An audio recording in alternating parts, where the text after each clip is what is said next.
There is a strange gap between people who build real wealth and people who work just as hard but never seem to get ahead. It rarely comes down to income.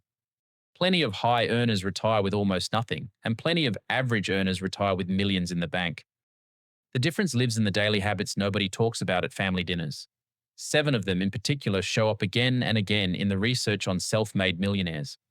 And the best part is that none of them require some special background or a huge starting balance.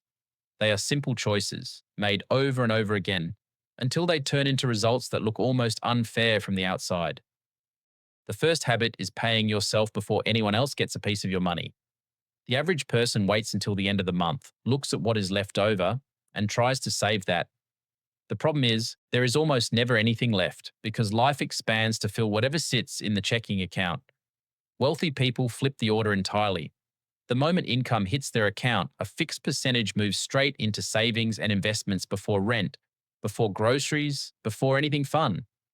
A study by Ramsey Solutions found that 8 out of 10 American millionaires built their wealth through consistent contributions to their company's 401k plan over decades without lottery moments or lucky bets. They did not count on willpower to get it done. They simply took the choice off the table and let the system run in the background.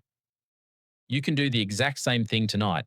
Open your banking app, set up an automatic transfer for the day after payday, and start with something small like 5% of your income. The second habit is treating debt like an emergency. There is a real gap between debt that builds something, like a fair mortgage on a home you can afford, and debt that drains you every month, like credit card balances at 24% interest. Wealthy people stay far away from that second kind. A 2025 CNBC report on the habits of self-made millionaire clients pointed to one strong pattern. They treat consumer debt like a fire in the kitchen. When it shows up, they act fast, often using the avalanche method. They throw every extra dollar at the highest interest balance until it is gone. If credit card debt is part of your life right now, list every balance on one page. Rank them by interest rate. Put a plan on paper this week. Freedom starts the moment that list exists. Vague debt feels heavy. Written debt feels solvable. And once one balance is gone, the money you are sending to that card rolls over to the next one on the list. Each payoff makes the next one faster. That is how people who felt buried in debt a year ago end up completely free by the end of the following year. The third habit is living well below what they can afford. The book The Millionaire Next Door studied thousands of American millionaires. It found something that surprised almost every reader. Most of them drove used cars, lived in normal neighborhoods, and spent far less than their income allowed. They were not giving up joy. They just decided early on that freedom was worth more than looks. That one choice reshaped their whole financial future. Every dollar not spent chasing a status upgrade became a dollar working for them in the market. Over 20 or 30 years, that gap between what they earn and what they spend grows into a very different life. A useful question to ask before any big purchase is whether it will still feel worth it in 5 years. Most upgrades fail that test within weeks. The ones that pass are usually the ones tied to health, learning, or real time with family. The fourth habit is investing on a steady schedule, whether the market is up, down, or flat. Most people try to time the market. They wait for the perfect moment, panic when prices drop, and jump in only when everyone else is cheering a rally that already happened. Wealthy people do the opposite. They set up monthly contributions into low-cost index funds and keep buying through every headline, every crash, and every recovery. Fidelity's early 2026 retirement report shows there are now around 645,000 401k millionaires in the United States. The average one has been paying into the same plan for about 26 years.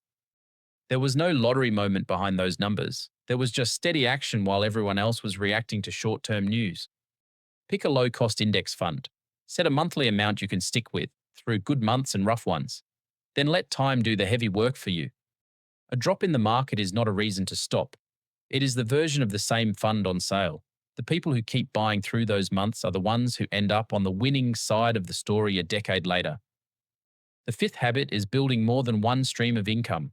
Thomas Corley spent 5 years studying the daily habits of self-made millionaires. He found that 65% of them had at least 3 sources of income before their first million. One paycheck is fragile. If it disappears, your whole life shakes at the same moment. Extra streams do not have to be huge to matter. Stock dividends count. A rental property counts. A small online project built on the side counts. Even a weekend skill sold on freelance platforms counts. The point is not to work 90 hours a week and burn out by 35. The point is to build things that pay you even while you sleep, so your money life stops leaning on one fragile source that could vanish in a bad quarter. Ask yourself what skill, asset, or interest you already have that could turn into a second stream this year.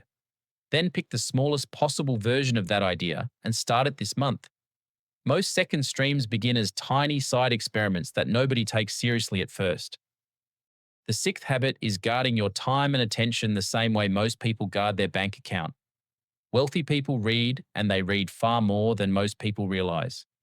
Corley's research showed 88% of self-made millionaires read at least 30 minutes a day.